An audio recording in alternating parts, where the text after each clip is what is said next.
Hey, Mark King here, and here's a story from the National Post.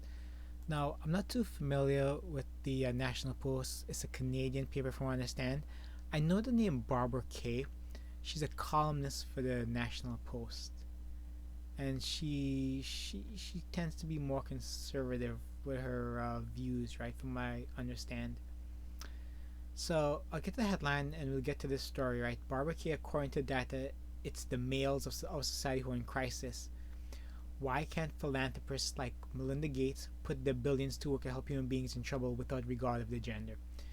So this article it goes into depth about well struggles of men and why are like all these corporations, the media, well, shouldn't say media, but I'm putting this in there, right? The media, corporations, politicians, always trying to give females money and keep pushing a narrative that they're victims when basically all the stats show that men are really the victims, you know?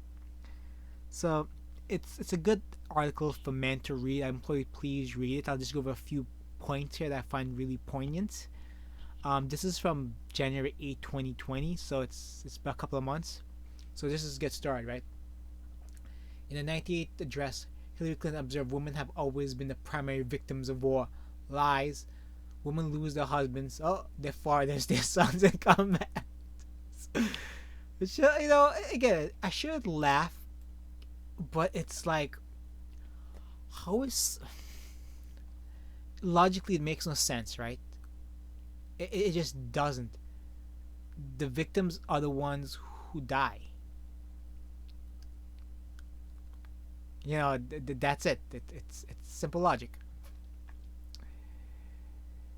This gets a little more graphic here, but I'll avoid this for right now. This paragraph.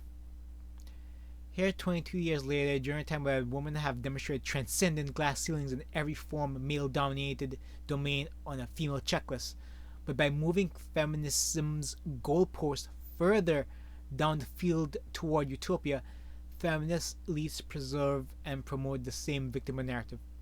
When somebody brings up utopia, by the way, they're really talking about a communist vision, okay? Right? For those who are religion, there's one utopia and that's heaven, okay? There's one utopia, right?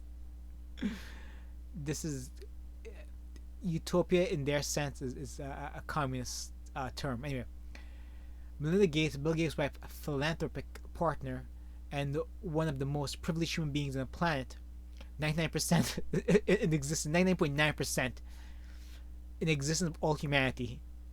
She's in that category. She's the most privileged. She's in the 0.00001%. Okay. For example, announced that company Pivotal Ventures is committing $1 billion towards collaboration and new and establishing partners to take innovative and diverse approaches to expanding American women's power and influence. Okay. So, okay, there's the thing, right? So, women don't respect men unless they have power, unless they have influence, unless they have monetary value, unless they own things.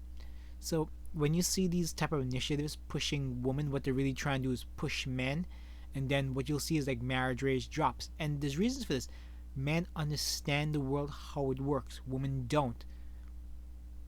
Women are slaves to their own nature.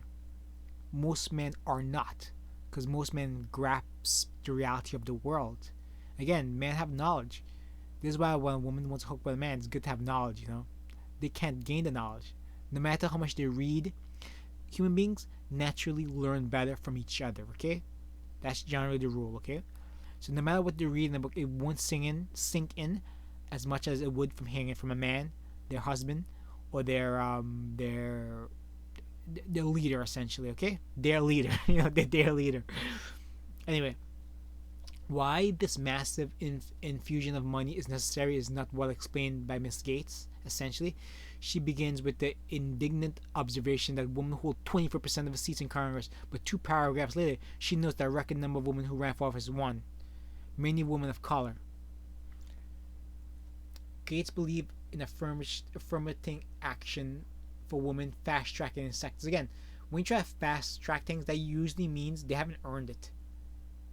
Ah, gosh. Again, sometimes when people lose their looks, they tend to lose their mind and tend to be wanted for other things.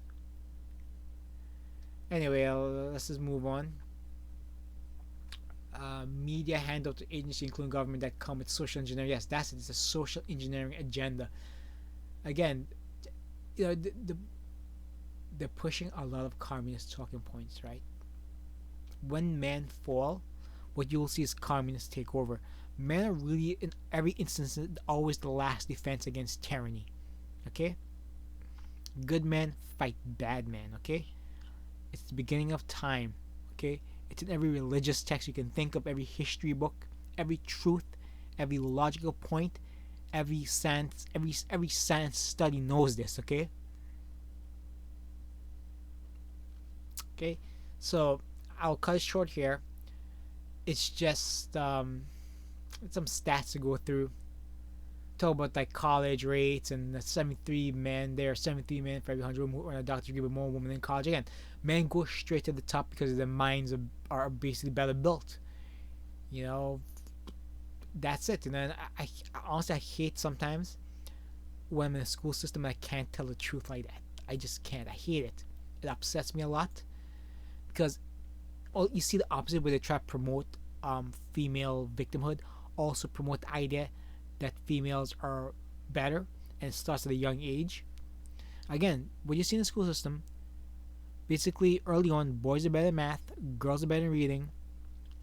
The gap gets widened as they hit, because girls hit puberty faster. So by junior high, you see the boys' behavior is really kind of outlandish, and by the third year of high school, so that'll be the junior year, you'll see boys surpass the girls because puberty has caught up.